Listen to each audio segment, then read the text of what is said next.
കഴിഞ്ഞ പ്രാവശ്യം നമ്മൾ മാട്ടുപ്പെട്ടി പോയി വരുമ്പോൾ കോട ഇറങ്ങിയിട്ട് 2 വണ്ടികൾ നമുക്ക് ഹെൽപ്പ് ചെയ്യാനുണ്ടായിരുന്നു കേട്ടോ. നമ്മൾ അവരോട് ആവശ്യപ്പെട്ടിട്ടൊന്നുമല്ല, അവർക്ക് മനസ്സിലായി ഞങ്ങൾ ഏതാണ്ട് പെട്ട പോലെ ആയിൻ്റെ. എന്നിരുന്നാലും നമ്മളെവിടെ നിർത്തുമോ എന്നല്ലാണ്ട് എല്ലാവരോടും ഹെൽപ്പ് ചെയ്യുമെന്നോ അങ്ങനെ ഒന്നും ചോദിച്ചിട്ടില്ല. വണ്ടികളിങ്ങനെ പോയിക്കൊണ്ടിരിക്കുമ്പോൾ ചേട്ടൻ പറഞ്ഞു നമുക്ക് ഇങ്ങനെ തന്നെ പോകാൻ പറ്റുള്ളൂ, അല്ലാണ്ട് വേറൊരു ഓപ്ഷൻ ഇല്ല, അതിൻ്റെ പിന്നിൽ നമുക്ക് പോവാന്ന് പറഞ്ഞു. പിന്നെ റോഡൊന്നും അത്ര വലിയ കുണ്ടുകളില്ല, അടിപൊളി നല്ല റോഡ് തന്നെയായിരുന്നു. അത് കാരണം അവരെ പിന്നാലെ അവർ സ്പീഡിൽ പോകുമ്പോൾ നമ്മൾ അതേപോലെ തന്നെ സ്പീഡിൽ പോയിരുന്നു. അങ്ങനെ കുറേയൊക്കെ പിന്നെ അവർ ചില ആൾക്കാർ സ്പീഡിൽ പോയി, അപ്പോൾ നമുക്ക് അവരെ ഇങ്ങനെ ക്യാച്ച് ചെയ്യാൻ പറ്റിയില്ല. അത് കാരണം പിന്നെ നമ്മൾ സ്ലോ ആക്കി പതുക്കെ ശരിക്കും കോടുള്ള സമയത്താണ് 2 പേര് വന്നിട്ടുണ്ടായിരുന്നത്. അവർ 2 പേര് ഞങ്ങളെ ഹെൽപ്പ് ചെയ്തു. ഒരാൾ മുന്നിൽ പോയി, കാറുകാരായിരുന്നു 2 പേരും, നടുവിൽ ഞങ്ങൾ, ബാക്കിൽ വേറൊരു ചേട്ടനും വേറൊരു കാർ. അങ്ങനെ നമ്മൾ എസ്കേപ്പ് പോലെ പോയിരുന്നു കേട്ടോ. ആ 2 കാറുകാർക്കും നല്ലൊരു താങ്ക്സ് ഉണ്ട് കേട്ടോ. എന്നുവെച്ചാൽ ഇങ്ങനെ പിന്നെ അവർക്ക് മനസ്സിലായി തന്നെ ഞങ്ങളെ ഫാമിലിയാണ്, പ്രശ്നത്തിൽ കോട കാരണപ്പെട്ടിട്ടിരിക്കാൻ തന്നെ അവർക്ക് മനസ്സിലായില്ല. അത് കാരണം കൊണ്ട് നമുക്ക് ഇങ്ങനെയുള്ള ഹെൽപ്പുകൾ വളരെയധികം നല്ലതാണ്, നന്ദിയുള്ളതാണ് കേട്ടോ. അപ്പോൾ നമ്മൾ ഓൾറെഡി മലയാളികൾ അങ്ങനെയാണ്. കാരണം ഇവിടെ ഉണ്ടായാലും നമ്മൾ ഓടി വന്ന് നോക്കും. അത് കഴിഞ്ഞ പ്രാവശ്യത്തിൽ പിന്നെ നമുക്ക് തന്നെ എല്ലാവർക്കും അറിയാം. പിന്നെ ആൾക്കാർ കൂടുതലുണ്ടെങ്കിൽ നമ്മൾ പിന്നെ അങ്ങനെ വല്ലാണ്ട് ഇതാക്കാൻ പോവില്ല. അല്ലാത്ത പക്ഷം നമുക്ക് നല്ലൊരു ബ്ലോക്ക് കിട്ടിയിട്ടുണ്ട് കേട്ടോ. നമ്മൾ വന്ന വഴിക്ക് മണ്ണിടിച്ചിട്ടുള്ളൊരു പ്രശ്നം ഉണ്ടായിരുന്നു. അപ്പോൾ ഒരു വഴിയിൽ ആൾക്കാർ ഒരു സെക്ഷൻ വൈസ് പോയി കഴിഞ്ഞിട്ടാണ് അടുത്ത സെക്ഷൻ വൈസ് പോയിട്ടുണ്ടായിരുന്നത്, കടത്തി വിടുണ്ടായിരുന്നത്. അപ്പോൾ ചെറിയൊരു ഗതാഗതക്കുരുക്ക് കാണുന്നുണ്ട് കേട്ടോ. നമുക്ക് പിന്നെ നേരെ ഇനി വീട്ടിലേക്കാണ്, അതുകൊണ്ട് വലിയ കുഴപ്പമില്ല. ഇനിയിപ്പോൾ ഇവിടെ നിന്ന് ഇറങ്ങി മൂവാറ്റുപുഴ വരെ എത്തിക്കഴിഞ്ഞാൽ പിന്നെ നമുക്ക് അടിമാലി, അത് കഴിഞ്ഞിട്ട് ഈ മൂവാറ്റുപുഴ എത്തിക്കഴിഞ്ഞാൽ പിന്നെ കുഴപ്പമില്ല. ഓൾറെഡി ബാക്കിയുള്ള വഴികളൊക്കെ ചേട്ടനറിയാം. അത് കാരണം കൊണ്ട് വലിയ കുഴപ്പം പറയാൻ പറ്റില്ല.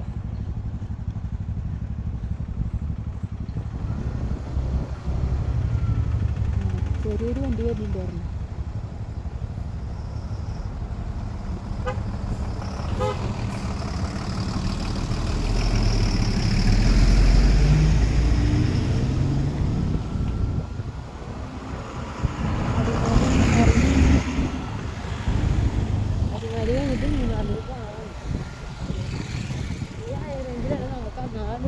പണി കിട്ടിയത് അന്ന് വരുമ്പോൾ ഒരു മഴയൊക്കെ ഉണ്ടായിരുന്നു. ഇന്ന് നമ്മൾ മുകളിലേക്ക് എത്തിയപ്പോൾ ചെറുതായിട്ടൊരു തൂളലൊക്കെ ഉണ്ടായിരുന്നുള്ളൂ. ഇന്ന് മഴ ഒന്നും ഉണ്ടായിരുന്നില്ല. അത് കാരണം നമ്മൾ കുറേയൊക്കെ രക്ഷപ്പെട്ടു.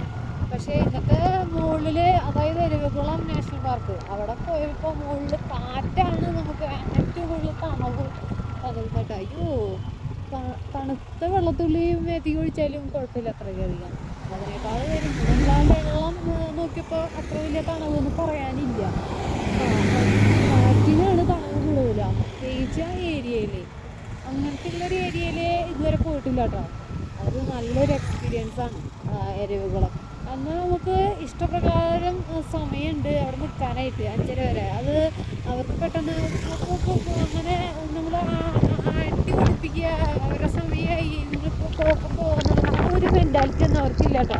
നിങ്ങൾ പരമാവധി അത് കുഴപ്പമില്ല, 6 വരെയുണ്ട്, നിങ്ങൾക്ക് 5:30 വരെയ്ക്ക് എന്തായാലും സമയമുണ്ട് എന്ന് പറഞ്ഞിട്ട് സമാധാനപൂർവ്വമായിട്ടുള്ള വാക്കുകളായിരുന്നു നമ്മളെ വെൽക്കം ചെയ്തിട്ടുള്ളത് കേട്ടോ.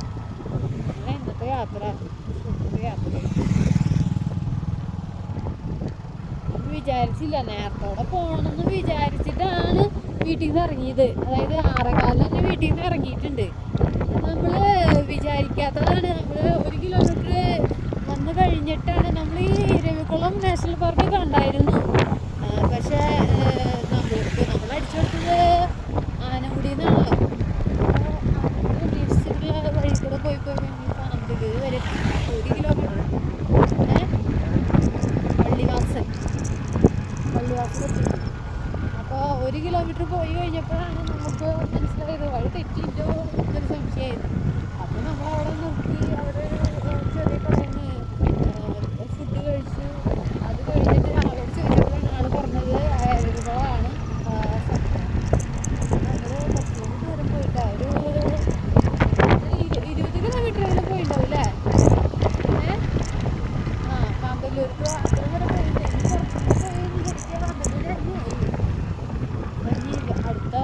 വണ്ടിയൊക്കെ വരുമ്പോൾ കാന്തല്ലൂർ ഫുള്ളായിട്ട് ഇടുന്നതായിരിക്കും.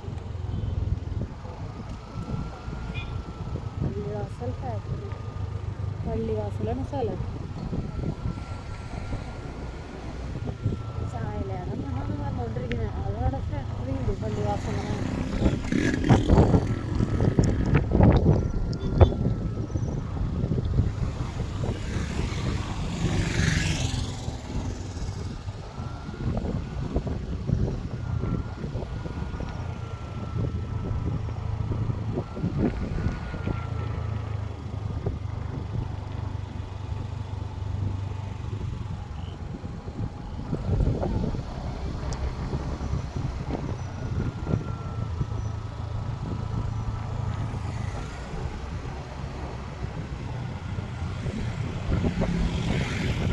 ഇപ്പം നമ്മൾ കടന്നു പോയിക്കൊണ്ടിരിക്കുന്നത് പള്ളിവാസൽ.